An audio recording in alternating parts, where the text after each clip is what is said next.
Ladies and gentlemen, welcome once again to the India Today Conclave in Mumbai, where we are joined by a special guest. I say special because one of the problems that we often have, even in conclaves or across the country, is how do we bridge what I call the tyranny of distance? How do you reach out to the periphery of the country and find out the politics of that? And how do those regional identities then work with national ambitions? Today, I'm joined by a very special guest. He is at the age of 42, already a three-time MP. And very few will know it, but in 2024, one of the biggest victories of that election was scored by Gaurav Gogoi because the entire might of the BJP state machinery was against him in Jorhat, and he still won that election. Please give him a very big hand. Gaurav Gogoi, the Congress's deputy leader in the Lok Sabha.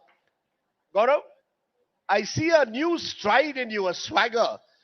Is it Gaurav Gogoi finally emerging from the shadow of his late father, a three-time chief minister? You were always called part of the Baba Log or the Dinis. Did this victory in Jorhat this time, where you took on in a way Hemanta Biswa Sarma, or he took you on, finally give you to believe that you have earned your inheritance in a way?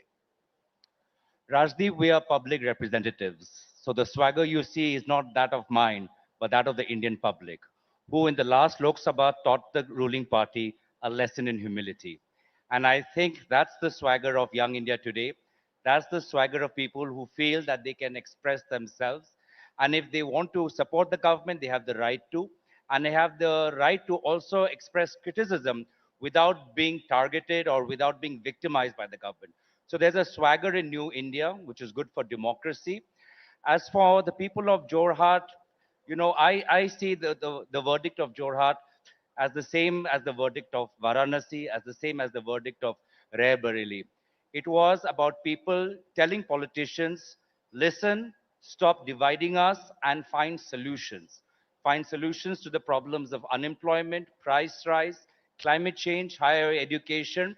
And if you don't find solutions, you will get punished. So I think if the last decade, Rajdeep, was about these strong leaders centralizing power across the world, this decade is about people taking back that power from those politicians. That's what's happened in Sri Lanka. That's what's happened in Bangladesh, and we saw a glimpse of that into 2024 Lok Sabha elections.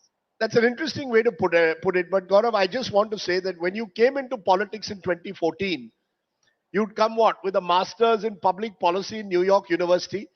And I still remember most people said, ye to Tarun Gogoi ka beta hai, including Mr. Hemanta Biswa Sarma, who left the party soon after because he believed that the party was being handed over from father to son. Was that a shadow that dogged your political career for the last decade, which you believe you finally emerged out of? For the longest time, you were seen as Tarun Gogoi's son. Rajdi, what I've learned from my father is that politics can be about uniting people. And that's what I saw in Assam.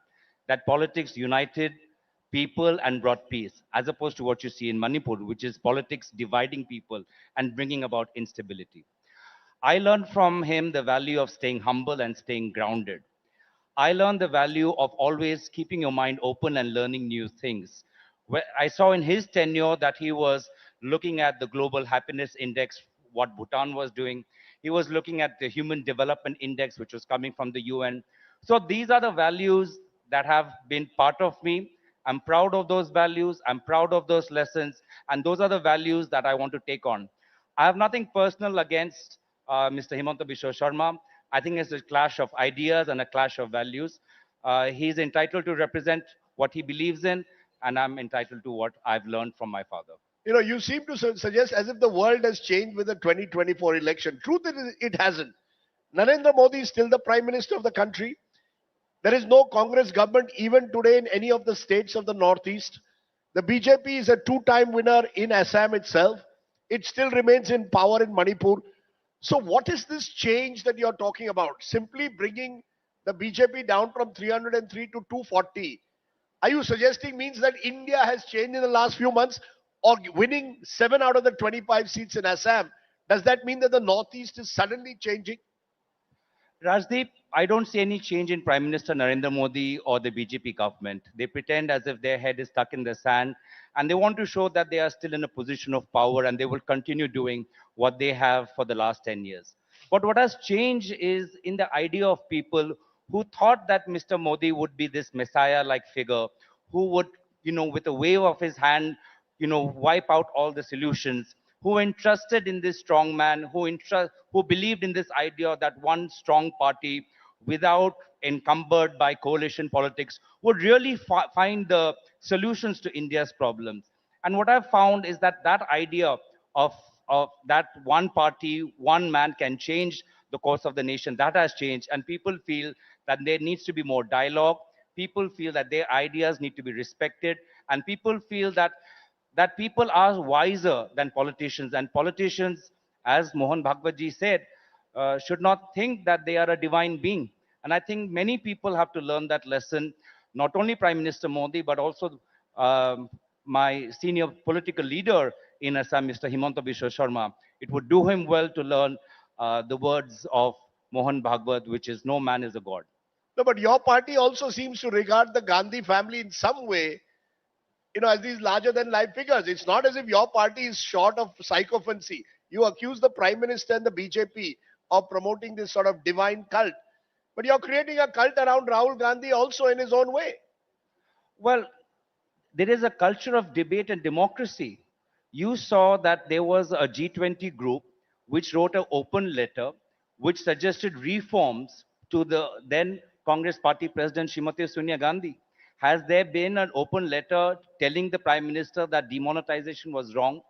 If today a GST trader in Chennai says that I'm having problems with GST, he gets publicly ostracized. If they are journalists like yourself, and I saw what happened, Rajdeep, earlier today, I think it was very deplorable. But if a journalist asks tough questions, then the ruling party feel as if they are God's gift and they are above question. So I really think that, uh, you know, what we have in our party is that they are leaders who must be respected, but those leaders are open to ideas, are open to divergent ideas, dissenting ideas, and we have that culture of debate and dialogue, and we have the culture of dissent. Because the Congress has also from time to time boycotted journalists. My worry is intolerance. You see, intolerance is growing. The moment I ask a question which you don't like, I become anti-national or someone you don't want to have a dialogue with. Will that change? Do you really see change in the air or not, Gaurav Gogoi? As I said, you have had a liberal education in New York University. You come back to India.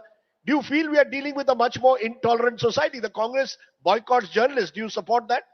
I think a boycott is a non-violent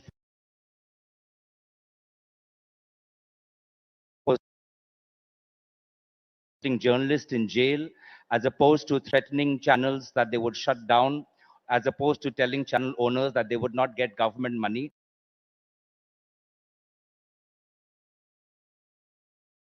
Or Your leader talks about a mohabbat ki dukan. Nice word, beautiful word. But I've just come in reading an article saying now even in Himachal Pradesh, shopkeepers and vendors of food shops will have to put their names on the shop. When that was being done in Uttar Pradesh, in Yogi's Uttar Pradesh, you said this is a way to divide people. So when they do it in Uttar Pradesh, it's dividing people. What does it mean when a Congress government in Himachal also does it? The fact is, we live in a society where we demonize a community. And where does your Mohabbat ki dukan go then in Himachal Pradesh? if you've seen what Vikramaditya Singh said in his press statement, he said that it was a bipartisan committee. And I think there are real issues in today's India that no one political party has the solution to. And the difference between UP that it was a unilateral action, whereas in Himachal Pradesh that came through a bipartisan consensus dialogue. And I think as long as we have that debate, I think as long as we have that process of dialogue, I think that's what differentiates and that's what we need. I think today politicians don't have the answers to climate change. They don't have the answers to unemployment. They don't have the answers to how technology is disrupting the world. And what we actually need is a form of bipartisanship. We need to come together and collaborate. Otherwise, we are just getting overwhelmed with all these problems. And it becomes, therefore, easier for the politician to rather divert the attention of the public through forms of division. It's very easy to distract and divide. and it's harder to think creatively and address the solutions to the problems of 21st century of the world and India. But the truth is, you're coming here on this show and saying bipartisan. You'll go to parliament, you're a deputy leader. We see what happens in parliament. Politics in this country, Gaurav, has become more hyper polarized than ever before. Y'all seem to be driven by anti Modism, and they seem to be driven by a visceral hatred of the Gandhi Nehru family. How does India deal with politicians who will not talk to each other anymore, but talk at each other? I think, the people will teach us a lesson. You saw in Sri Lanka what has happened. There were two major parties. They keep cobbling with each other. And a party which barely got any votes in the last election swept to power. And the people will teach us if the Congress and the BJP and the major political parties, if we just continue in a fight without finding solutions and without showcasing ideas that work in our respective states, then the people would just punish us and they would push for, I wouldn't say a radical idea, but an alternative idea. And it is for our own political survival that not to get bogged down in these fights and keep a pulse that today there is a young India and a younger India and an India that is what is in which the problem of unemployment, low skills, semi-skilled, anxiety, mental health issues, toxic masculinity, disruption by technology, all of these problems are increasing. And if politicians don't find the solutions, then traditional politics or traditional political parties will simply be overwhelmed by the anger and the fury of public opinion. I must say, that's pretty refreshing to hear a politician talk of toxic. I told you I'll give you news bites, Rajdeep. No, no, no, I think I owe it to India Today for bringing a politician on after a musician like that. So I thought, like, you know, I can't come no, up with some stale set of talking points. no, you see, music unites, sports unites, politics divides. That's the problem. And that's why we really, in a way, reach out to to musicians, to sports persons. They unite. And I want to come to you, speaking of unity, to a lovely state of the northeast, Manipur. For 17 months, more than 240 people have been killed officially in the ethnic conflict there. We've seen today, rather quite absurdly, a false report being put out that 900 Kuki militants had crossed. Now the government has denied it. But you've got a state where you still have thousands of people living in refugee camps and two Manipurs, a Kuki Manipur and a Mete Manipur. Do you have a solution, Gaurav, at all? Is that part of the problem that while you're in opposition, you can criticize the government? Would you have a solution, a healing touch to Manipur, a state which also burnt when you were in power? You know, in recent times and in over the last few days, all of us have talked about that how Prime Minister Modi has gone to New York and is trying to broker a solution between Russia and Ukraine. He's talking to the US president. He's talking, the NSA is briefing the Vladimir Putin. He's talking to the Ukrainian president. Why is the Prime Minister not putting the same effort in speaking to the Metes and the Kukis and telling them to come together? He's flying all across the world to broker a peace between Russia and Ukraine and still not taken a flight to Manipur and tried to broker a peace between the Kuki and the Mete community. You know, Rajdeep, I was in a non-profit career before I joined politics. And I too, like many, had a very blinkered view of politics. But like I said, through my own eyes of spending a few years in Assam, I saw how politics smoothened the ethnic tensions, brought together diverse communities, and created peace which was fractured by incidents of violence, but long-term peace. And that's why it breaks my heart that here in Northeast, where we have lost the decades of 80s and 90s due to insurgency, here we have gone in Manipur, we've created a climate where private investment can't take place. We've created an environment that people can't live side to side with each other. We've created an environment that a cookie boy can't study in a college dominated by Metes and vice versa. And there is visceral hate. So, And so I what think, would you do? What would you do that you believe Prime Minister Modi and the BJP have not done? well, what Prime Minister Modi is doing in Ukraine, he needs to be a hands-on Prime Minister. The problem, the issue of bringing about peace can't be outsourced to the Union Home Minister or some national security advisor or to the state leadership, which has already lost faith, as evidenced in the last Lok Sabha election. It is for the Prime Minister to play the role of a healer, bridger, statesperson, and the Prime Minister needs to come in. I think the people of Northeast would thank him. I would thank him if he brings about peace in Manipur and brokers an understanding and a path of reconciliation between the Meiteis and Kukis. This is a little contentious. We are in an audience in Mumbai. God forbid, and I hope it never happens, even if two people died in some kind of a clash in Mumbai, it would be front page splash, and all this Mumbaikar audience would be agitated. 230, 40 people have died in Manipur. Do you feel that that sense of agitation and anger is missing because it is way out in the Northeast? That the Northeast has suffered from the tyranny of distance? That's the problem of anybody who is from Delhi. That's the problem of Tamil Nadu, Jammu Kashmir, Uttarakhand, the Northeast, Daman and Diu. Anybody who sits far away from Delhi, our problems don't get the same attention. But what I want as somebody from the Northeast is not pity. I think what we need is leadership. We need to take leadership of our own problems. We need to solve our own problems. And we need to break the stereotypes that people sitting in Mumbai, Delhi, or Goa have of the Northeast, that we are not just a region racked by conflict. We are a region that gives Mary Kom. We are a region that gives Mirabai. We are a region that is important to the security of India.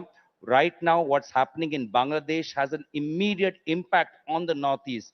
Right now, the unstable political climate of Myanmar has an impact of how drugs is entering into various states. Right now, how China is building military installations across Arunachal Pradesh has an impact on our security. So the Northeast is pivotal not only to our unity and sense of integrity, but also to our national security. And I think you know, what I'm worried about, especially with the developments in Bangladesh, that we have seen that how rogue elements and non-state actors, which had their bases in Bangladesh in the past, created havoc, violence, and terrorized the people of Northeast. And I don't want that climate. And therefore, for us as a bordering region, as a bordering state, for how India and the government of India conducts its foreign policy is very important. The Prime Minister is welcome to go to Russia, Ukraine, and the Middle East, but Indian foreign policy should also address the problems we have in our own neighborhood, whether it's Bhutan, Nepal, Myanmar, Bangladesh, or Sri Lanka or Maldives. Because your chief minister in Assam talks a lot of cultural nationalism, some of which is being interpreted by his critics as communal bias against Muslims. That somewhere when he singles out Muslim vendors in a marketplace, when he says, I'm going to bring in laws that will ensure that Muslim marriages are brought within the civil code, you can't have a separate Sharia law. Would you concede that even in your state, there is a growing Hindu-Muslim divide? Ahomya versus non-Ahomya, Muslim versus Hindu divide. And how dangerous is that? Rajdeep, trust the people of Assam. They are much more wiser and smarter than Himanta Biswa Sharma. There are 2026 assembly elections. The people of Assam will teach a lesson to the BJP's politics of divide and rule. People of Assam are intelligent, cultured, civilized. We are passionate, we are emotional, we are sentimental. But the politics of Himanta Biswa Sharma and the current BJP dispensation is an anomaly to the culture of Assam. And it's also an anomaly to his own BJP party. He is playing divide and rule in his own party. After my victory in Jorhat, former party presidents of BJP were congratulating me. So I think the victory in Jorhat opened a can of worms in the BJP itself. And I think it's for them to answer.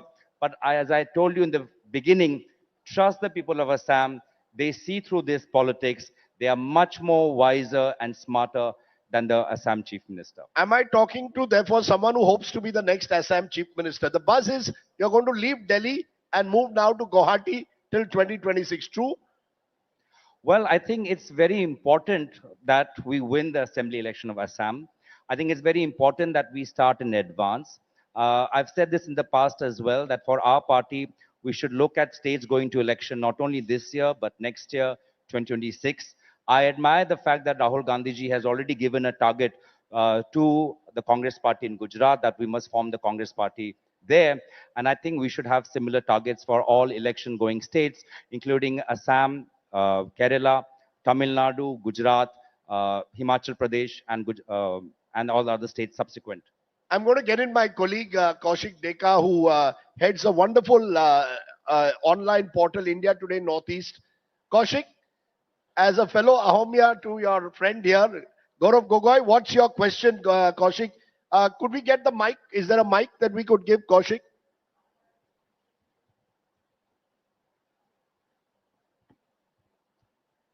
Hi, Gaurav. First of all, congratulations. Your victory was amazing. Kaushik has taken my first interview, First Yeah, ever. my first ever interview in India and Today. and I profiled him when he first landed in uh, But Guwahati. I have one complaint against India Today. They have done maybe three stories of me in the past, and it's the same tagline: sun rising, sun rising, sun rising. I think India Today needs to, I feel for the next generation of politicians, they will also get sun rising, sun rising.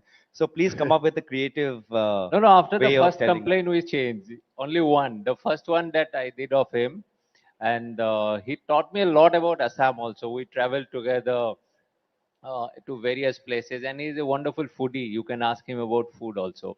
But Gaurav, Big having pav said bhaji that, fan. having said that, No, you make wonderful. The Assamese make some of the best pork curry. Yes, You absolutely. make very nice fish by the Brahmaputra. Rajdeep, you know Northeast very well. You keep traveling there. Please bring more friends from Bombay. I think the more they visit the Northeast, the more they'll start understanding and they'll start reporting and discussing. The only way of bridging this tyranny of distance is by actually traveling and seeing the beauty for your own, but through your own eyes. So just please get more influential friends from Bombay and Delhi to come to Northeast. Okay, yes, Kaushik. it could be. So, having said that, do you now feel that pressure because a large number of youth now see you as after your speeches in Parliament, especially they see you as the future of Assam, and there is a projection that you are going to be Himanta Biswa Sarma's prime rival. Now, Congress has found a face. At the same time, you also face this problem of being an Ahom face. You know the typical Ahom versus Upper Assam, Lower Assam. Lot many conflicts are coming in, and the polarization is happening: Hindu versus Muslim. Congress is now being targeted as a Muslim party. So all these issues together, how do you like to project yourself to the people of Assam, particularly to the youngsters? Well, when I speak to young people, the number one issue is the quality of higher education. They feel that they're not getting enough money for scholarships. They feel that the infrastructure in today's universities is not up to the mark. And they feel that, whatever degree or skill that they're learning is not preparing them for industry. And I think that's, what I feel is that any future Congress government, whether in Assam or in Delhi, how do we talk about higher education in a way that prepares them for the industry and the changes in industry? You understand that we have a huge semiconductor investment through the Tata Group, but how much have we focused on engineering colleges in Assam? How much have we focused on teaching semiconductor courses? So we have to create that ecosystem. The only pressure I feel, Kaushik, is that, as I said, politicians across the world are struggling to find solutions to the economic inequalities, to the problems of unemployment, to the problems of climate change, to the disruptive role of technology, and the anxiety and frustration that is coming up as a result in all major ethnic and tribal communities. And that's the only pressure I feel that, when our turn comes, we need to have a constructive roadmap and a plan right from day one when we take power. Okay, so finally, a NYU graduate, masters in public policy, comes and does politics in Assam, not the easiest place in the world. What's the best thing about being a young politician, and what's been the most difficult thing for you? The best thing about being a young politician is that you have all these years in front of you to keep learning and improving. And you have the chance to be a better version of yourself. And I think that's what I try to do. I try to be a better version of who I am from last year. And I hope that 10 years from now, I'll be a better version of who I am today. One change, I think, Rajdeep, you and I were talking. What change do you see between the old generation and the new generation? And I think what the old generation would do very well, and including my father and many people across all political parties, is invest time in building relationships. I think as as a younger set of politicians, who've gone through various professional courses or have had some professional experiences, we simply don't invest that much time in building relationship. We try and manage our time to make sure that we do multiple things and multiple projects. But the chemistry, therefore, and the art of building relationship, and the art of building relationship across political parties, I think that's something that all of us have to learn, whether Congress, BJP, or any other regional party. It's interesting you said that because our next speaker is someone who knows the art of building relationships. You've got Nitin Gadkari there. Is he the kind of politician you think should be a 21st century politician, knows the art of building relationships? Would you find him a good coalition builder, Prime Minister? There are people in the BJP that I admire. I admire the way Nitin Gadkari ji addresses the issues about road transport and addresses the MPs inside Parliament. I admired the way the late Sushma Swaraj was a fierce, combative leader of opposition. And in private, I've learned a lot from their own experiences as well and their views. And I think that's what politicians today we need to understand, that neither they have the answers nor we have the answers.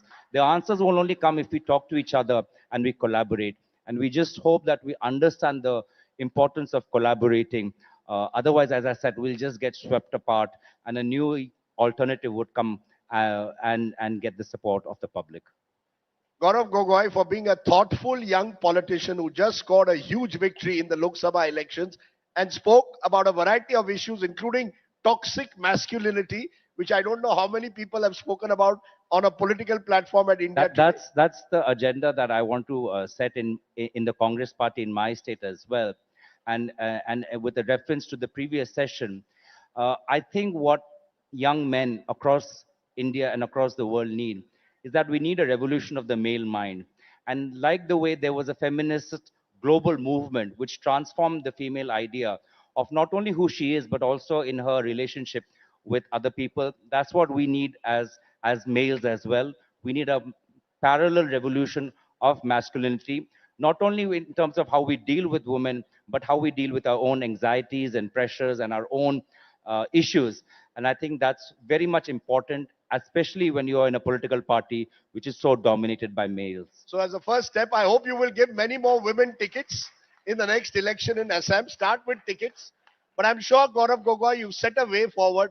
And I'm delighted, having known your late father, who used to smile more than you. The one thing about the older generation politicians, they always knew how to win you with a smile. So you've got to smile more.